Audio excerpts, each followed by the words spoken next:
आज की कहानी है बहुत अकेला हो गया। जगत प्रसाद अपनी 3 बेटियों की भविष्य को देखते हुए फैसला कर लिए थे कि उन्हें दूसरी शादी नहीं करनी है। यह फैसला बहुत कठिन था। माँ का रोल निभाना किसी के बस की बात नहीं।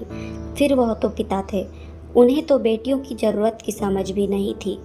सुबह सवेरे उठकर किचन में छोटी छोटी तीनों बेटियों के लिए लंच बनाना, फिर उठाकर स्कूल के लिए तैयार करना, स्कूल भेजना, फिर दौड़ते भागते अपनी दफ्तरी निभाना।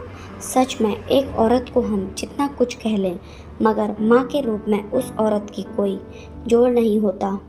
उस दिन तो जगत प्रसाद बहुत असमंजस में पड़ गए थे। 12 वर्षीय रति स्कूल से आई तो अपने कमरे में जाकर चुपचाप बैठ गई थी।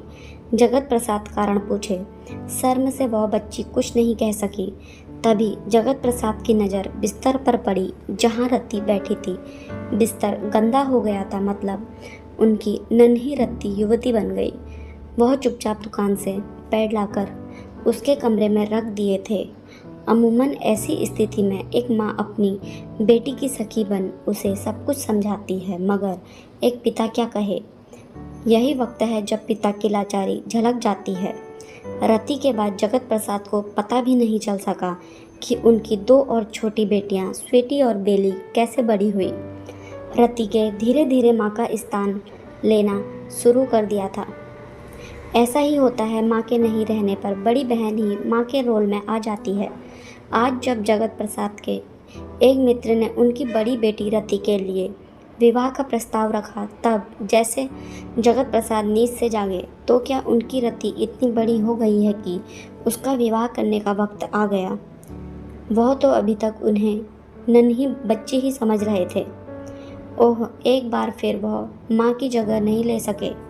बेटियाँ कब ठहरती बाबुल के घर। एक एक कर विवाह के बाद तीनों बेटियाँ ससुराल की हो गई और फिर जगत प्रसाद अपने बड़े से घर में अकेले से हो गए।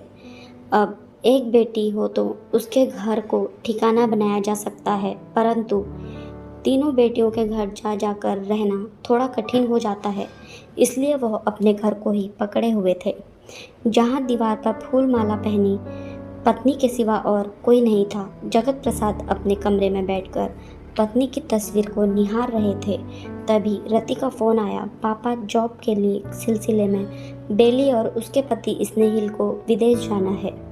जाने से पहले वह आपसे मिलने आ रहे हैं। हम लोग भी आ रहे हैं, तीनों बहन।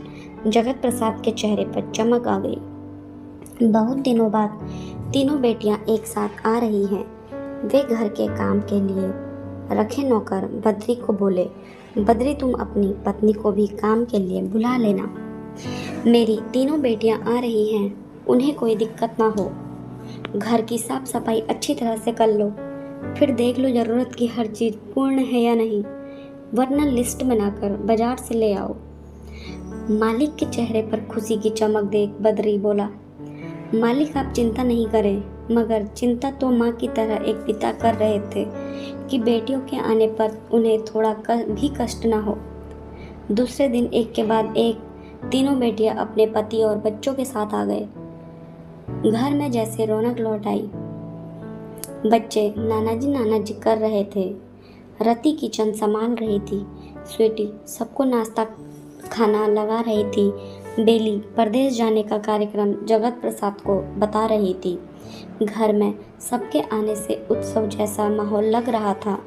बहुत दिनों बाद एक पिता इतना खुश था मानो कभी उदासी उनके दर तक आई ही न हो। सप्ताह कैसे गुजर गया पता ही नहीं चला।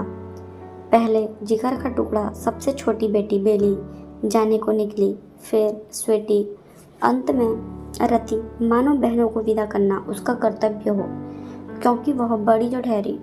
जाने से पहले रति पूछी, पापा अकेले कठिनाई होती होगी, मेरे साथ चलिए। नहीं, अभी मैं स्वस्थ हूँ। यहाँ इस घर में तुम लोगों के बचपन की यादें हैं, वह मेरे अकेलेपन को दूर करने में सक्षम है। जब असमर्थ हो जाऊँगा तो तुम्हारे साथ ही रहूँगा।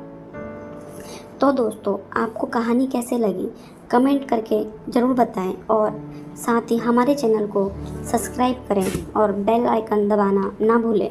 धन्यवाद।